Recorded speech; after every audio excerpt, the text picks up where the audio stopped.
จื้อมื้อละคำจากมื้อละประโยคมาอยู่กันที่ EP ที่8กันแล้วซึ่งมื้อนี้เราจะมาเสนอคำศัพท์เกี่ยวกับสัตว์ Hello，大家好，我们今天的第8集是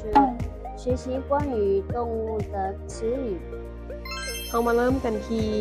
1งู 蛇、蛇、2แพนด้า行猫、行猫、3ตูช้าง 大象、大象、4ตูไก่ 鸡、鸡、5ตูเป็ด 鸭、鸭、6ตูควาย 水牛、水牛、7ตูงัว 牛、牛、8ตูหมู 猪、猪、9ตูหมา 狗、狗、10ตูแมว 猫、猫、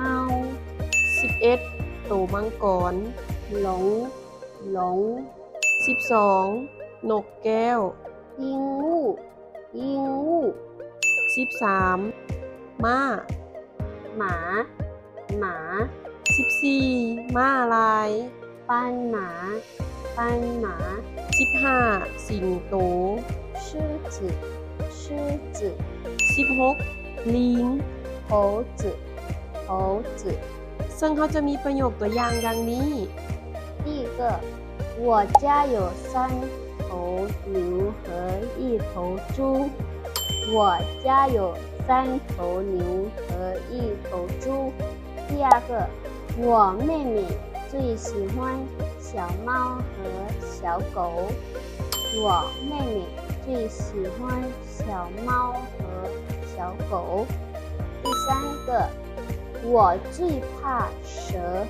我最怕蛇。 สำหรับวันนี้ฝากกดไลค์กดแชร์คลิปของเราสุดเก่าเช่นเคย แล้วพบกันใน EP ต่อไป